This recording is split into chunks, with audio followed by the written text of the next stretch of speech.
Hello everyone, welcome back to GK concise classes. आज हम इस वीडियो में कोरल डिपॉजिट्स के बारे में पढ़ेंगे।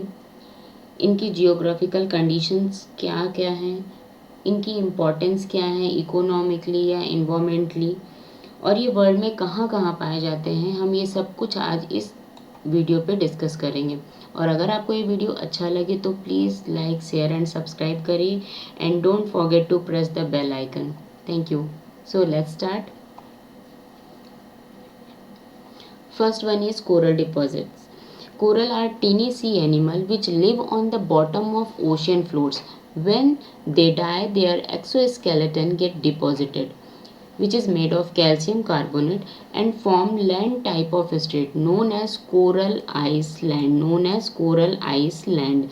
They are hard calcareous like substance formed by the continuous skeleton. They are an organism found in tropical ocean. There is an organism found in tropical ocean water called Coelenterata polyps. They live in colonies. Zooxanthellae algae is with coral. Coral होते क्या हैं? तो coral एक छोटे समुद्री जानवर हैं जो समुद्र के तल पर रहते हैं, और जब वे मर जाते हैं तो उनके एक्सोस्केलेटन डिपॉजिट होते हैं जो कंटिन्यूसली जमा होते रहते हैं, और ये एक्सोस्केलेटन कैल्शियम कार्बोनेट के बने होते हैं, और ये जमा होते होते एक कोरल द्वीप का निर्माण करते हैं। जो ये इनकी नेचर कैसा होता है, ये बहुत ही कठोर होते हैं, कैल्शियम प्रधान होते हैं, चट्टान की तरह दिखाई देते हैं, बट ये जैविक रूप में होते हैं, इट मीन्स लिविंग बीइंग होते हैं, और ये उष्ण कटिबंधीय महासागरीय जल में ही पाए जाते हैं। इसे सिलेंट्रेटा पॉलिप कहा जाता है। ये प्रवाल एक समूह, एक कॉलोनी में रहते हैं, एक कॉलोनी में रहते हैं, एक पर्यावरणीय परिस्थिति में ही मिलते हैं, और ये अपने साथ एक एल्गी रखते हैं जिसे हम जुक्सेंथेला एल्गी कहते हैं। ऐसा पिक्चर में भी आपको दिख रहा होगा कि ये काफ़ी कलरफुल है, और ये होते चट्टान के रूप में है, बट एक ये जैविक होते हैं, मतलब ये लिविंग बीइंग होते हैं, छोटे छोटे जानवर होते हैं, शैवाल से मिलकर बने होते हैं, और इनके ऊपर एक एल्गी होता है। जो ये ग्रुप में होते हैं ये हमेशा कॉलोनी के रूप में होते हैं। ये प्रवाल के ऊपर ये एल्गी होती है, और ये हमेशा ग्रुप में रहते हैं, ठीक है। और जब ये डेड होते हैं तो इनका कलर कुछ ऐसे ही कलरलेस हो जाते हैं। इनका रियल कलर वाइट है, तो ये कलरलेस हो जाते हैं। जैसे ही जुक्सेंथेला एल्गी इनसे अलग होते हैं, और वो किन कंडीशन पे अलग होते हैं हम वो भी आगे डिस्कस करेंगे कि ऐसी कौन सी कंडीशन आती है कि जुक्सेंथेला एल्गी को प्रवाल से अलग होकर के कलरलेस करना पड़ता है। चलिए नेक्स्ट, इनकी जियोग्राफिकल कंडीशन क्या होती है, ये किन किन भौगोलिक दशाओं में पाए जाते हैं। ऐसा तो है नहीं कि ये हर जगह कहीं पे भी नदी तालाब में मिल जाएंगे, नहीं, इनकी एक जियोग्राफिकल कंडीशन है जहाँ पर ये सारी कंडीशन ट्रू होंगी वहीं पर इनका अस्तित्व होगा। First one is सॉलो water. First, उथला जल। एवरेज डेप्थ कितनी होनी चाहिए? 60 to 70 मीटर होनी चाहिए। इसका रीज़न क्या है कि अगर इससे ज़्यादा ये डेप्थ होगी ना तो ये प्रकाश संश्लेषण की, फोटोसिंथेसिस की प्रोसेस नहीं कर पाएंगे, और ये एल्गी इन प्रवालों के लिए फूड नहीं जनरेट कर पाएंगे, जिससे इनका आदान प्रदान की जो प्रोसेस है कि ये फूड जनरेट करके प्रवालों को देते हैं, प्रवाल कार्बन डाइऑक्साइड इनको देते हैं, और भी जो ज़रूरी चीज़ें होती हैं वो आदान प्रदान की क्रिया होती है वो बंद हो जाएगी, है ना। Next one is water warm water. Average temperature है 20 degree Celsius to 21 degree Celsius. Same reason, प्रकाश संश्लेषण की क्रिया को ये कंट्रोल नहीं कर पाएंगे इससे ज़्यादा टेम्परेचर में। Third one is clear water, not muddy water. आपको ये फिगर में भी दिखाई दे रहा होगा कि कितना क्लीन वाटर है, और ये सन रेज भी आती हुई दिखाई दे रही हैं। अगर ये मडी वाटर होगा, मटमैला पानी होगा, तो यहाँ पर सन रेज नहीं आ पाएंगी और ये प्रोसेस इनकी कंप्लीट नहीं होगी। एवरेज सैलिनिटी कितनी होनी चाहिए? 20% to 30%। चलिए अब इनकी इम्पोर्टेंस देखते हैं कि ये किस तरह से इकोनॉमिकली और इन्वायरमेंटली हमारे लिए किस तरह से इम्पोर्टेंट है। First one is rich ecosystem. It is called rainforest of the sea, earth most diverse ecosystem. समुद्र का वर्षावन कहा जाता है। इसे पृथ्वी का मोस्ट डाइवर्स इकोसिस्टम भी कहा जाता है। ऐसा क्यों कहा जाता है? क्योंकि जहाँ पर ये प्रवाल के क्षेत्र होते हैं वहाँ ये मजबूत पारिस्थितिकी तंत्र बनाते हैं और समुद्री जीव की अत्यधिक प्रजातियां यहाँ पर पाई जाती हैं। आपको फिगर में भी दिखाई दे रहा है कि कितने सारे समुद्री प्रजाति के जीव यहाँ पर मिल रहे हैं। इसी कारण से इसे पृथ्वी का मोस्ट डाइवर्स इकोसिस्टम कहा जाता है। नेक्स्ट वन है फिशरीज। फिशरीज ऑब्वियस है कि जहाँ पर एल्गी या उस पर आश्रित प्रवाल होंगे तो वहाँ पर डेफिनेटली मछलियों के लिए एक अनुकूल वातावरण बनेगा और अगर मछलियाँ होंगी तो ऑब्वियस है मछुआरे होंगे तो व्यापार होगा और इससे इनकी इकोनॉमिक कंडीशन रेज होगी।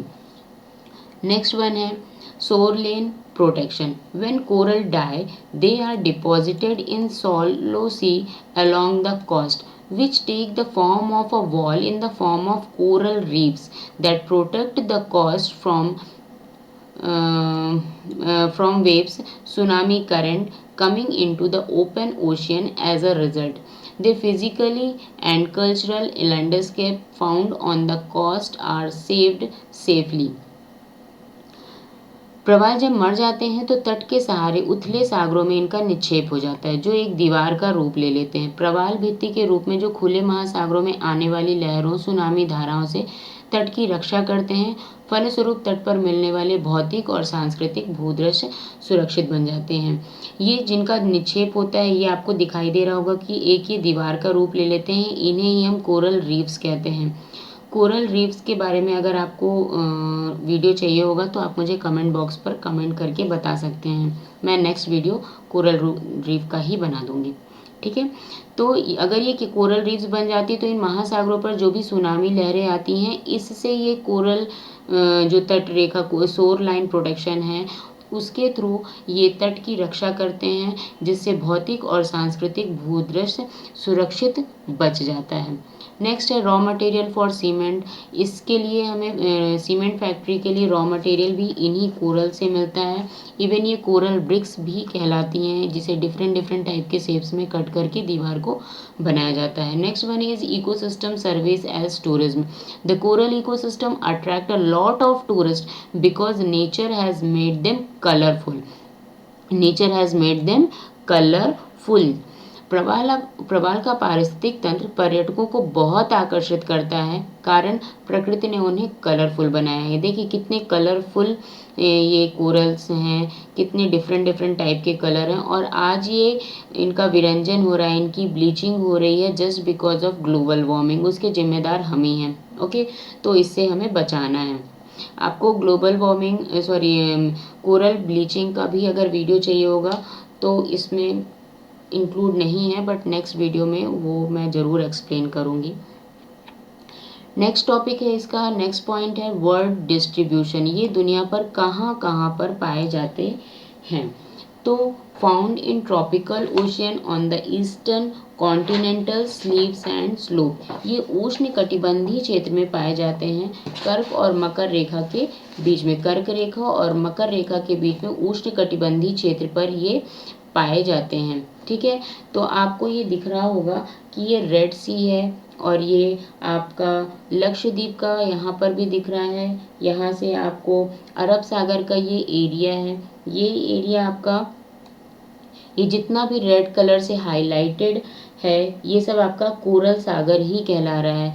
इधर पे आप देखेंगे कि मैक्सिको की खाड़ी है और यहाँ पर आप साउथ अटलांटिक महासागर में भी आप देखेंगे कि आपको कुछ कोरल्स दिखाई दे रहे हैं, वो भी केवल इसके तटीय क्षेत्र पर ही हैं। और ये सारे किस साइड पर हैं? जितने भी कॉन्टिनेंट्स बने हैं उनके किस साइड पर हैं? आपके ईस्ट साइड पर हैं। बस एक्सेप्शनल क्या है, ये एक लक्षद्वीप है जो कि इंडिया के वेस्ट साइड पर बना हुआ है, वहाँ पर भी ये कोरल द्वीप पाए जाते हैं। चलिए अब अपन भारत की बात करें तो जितना ये सैडेड एरिया आपको यहाँ पे दिखाई दे रहा है, लक्षद्वीप, कच्छ और ये अरेबियन सी के पास ये लाइन से, यहाँ पर मन्नार की खाड़ी, Andaman island and Nicobar island, ये सारे क्या हैं? कोरल आइसलैंड्स बने हुए हैं।